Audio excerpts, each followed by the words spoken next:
6 p.m. Pakistan Standard Time. Assalamu alaikum. This is Radio Pakistan. The news read by Hassan Gilani. First, the headlines.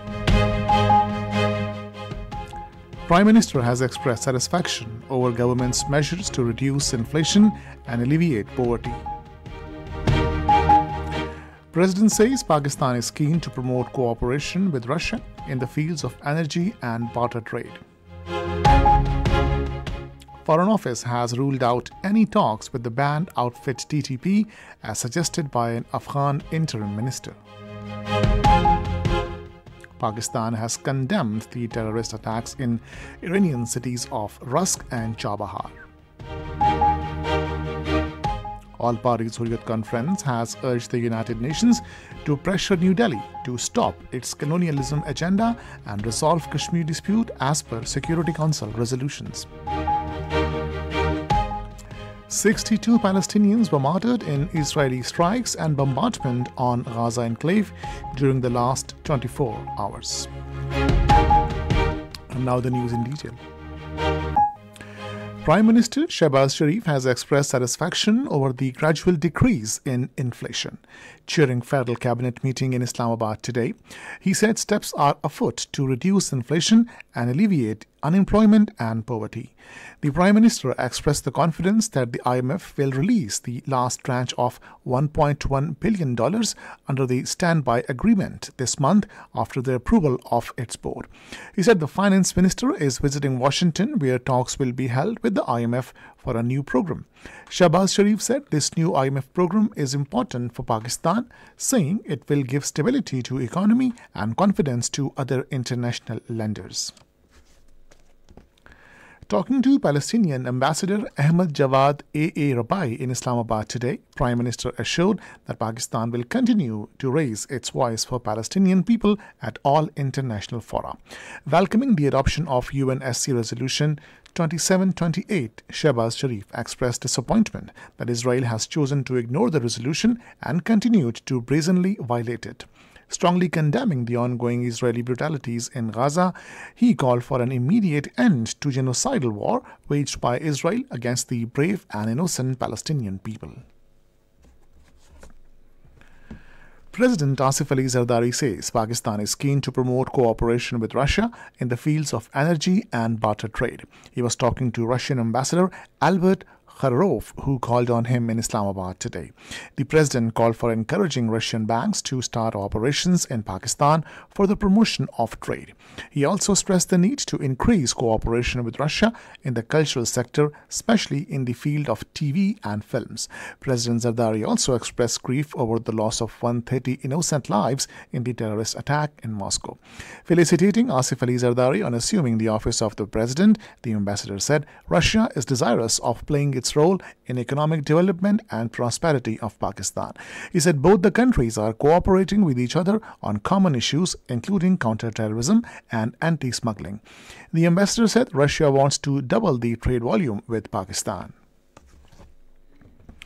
Chinese ambassador to Pakistan, Jiang Zhaidong, also called on President Asif Ali Zardari in Islamabad today. Besides discussing matters of mutual interest, they underscored the need to increase counter-terrorism cooperation and intelligence sharing between the two countries to overcome the menace of terrorism.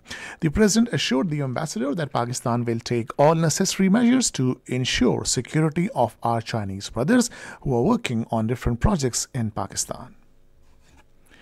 Minister for Information and Broadcasting Ataullah Tarar has said the economy is showing positive indicators as a result of the prudent policies introduced by the government.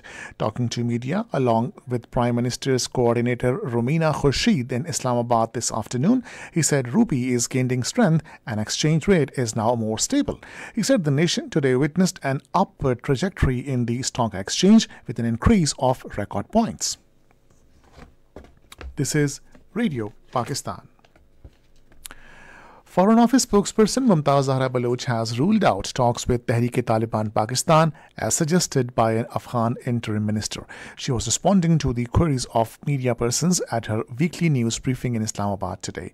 Foreign Office spokesperson said Pakistan expects the Afghan authorities to take urgent action against the terrorist outfits and their leadership for the crimes they are committing and terrorist incidents they are responsible for in Pakistan. She said Pakistan remains committed to fighting against all terrorist outfits which have targeted Pakistan and the symbols of Pakistan-China friendship. She said following security audit and enhancement of security measures, the Chinese projects in Pakistan are functional. When asked about the Palestinians' fresh bid for the UN membership, Mumtaz Zahra Baloch said Pakistan recognizes the state of Palestine and will support any move at the UN. Condemning the ongoing Israeli atrocities in Gaza, she called for international accountability of Israel for its crimes against humanity. Expressing concerns over the Indian Occupation Authority's decision to deny permission to hold Eid al-Fitr prayer at Eidgah in Srinagar, she urged Indian authorities to respect the rights of the people of IIOJK to peaceful assembly and to freely practice their religion. Pakistan has condemned the terrorist attacks at police and security installations in Iranian cities of Rusk and Chabahar. The Foreign Office in a statement today extended Pakistan's heartfelt condolences to the families of victims and prayed for the recovery of the injured. It said Pakistan stands in full solidarity with the people and government of Iran in fighting terrorism. Foreign Office said Pakistan condemns terrorism in all its forms and manifestations and is deeply concerned about the growing acts of terrorism in the region. The government has announced to launch Pakistan Education Endowment Fund for students across the country. Addressing a news conference in Islamabad today, Chairman Prime Minister's National Youth Programme Rana Mashood Ahmed also announced to increase scope of National Youth Loan Scheme. He said an e-gaming organization will be established for providing a platform to about 6 to 7 million youth affiliated with this billion-dollar industry where they can show their talent. Rana Mashood said training camps and sports competitions will be held across the country to bring the best talent forth. In Indian illegally occupied Jammu and Kashmir, APHC has urged the United Nations to prevent India from carrying out settler colonialism agenda on Israeli patron and resolve the dispute as per Security Council resolutions. In a statement issued in Srinagar, the APHC spokesman, Advocate Abdul Rashid Minhas, said that as part of its ongoing settler colonial campaign, the Modi regime is snatching properties of Kashmiris and terminating them from government jobs. He pointed out that New Delhi has opened floodgates for non-locals from all over India to settle on the Kashmiri lands to change the demography of the territory. 62 Palestinians were martyred in Israeli strikes and bombardment on Gaza enclave during the last 24 hours.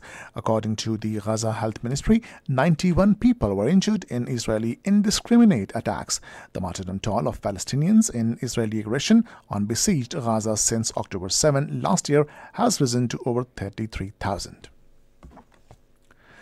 Russia has ruled out any conflict with NATO alliance, although relations with the bloc have worsened. Deputy Foreign Minister Alexander Grushko said in an interview that relations are predictably and deliberately deteriorating. Finally, the weather. Mainly dry weather is expected in most parts of the country, while hot in southern parts during the next 12 hours. However, light rain and windstorm with thunderstorm is expected at isolated places in Upper Khyber Pakhtunkhwa, Gilgit-Baltistan, Kashmir and adjoining areas. And now the headlines once again. Prime Minister has expressed satisfaction over government's measures to reduce inflation and alleviate poverty. President says Pakistan is keen to promote cooperation with Russia in the fields of energy and barter trade. Foreign Office has ruled out any talks with the banned outfit TTP as suggested by an Afghan interim minister. Pakistan has condemned the terrorist attacks in Iranian cities of Rusk and Chabahar. 62 Palestinians were martyred in Israeli strikes and bombardment on Gaza enclave during the last 24 hours.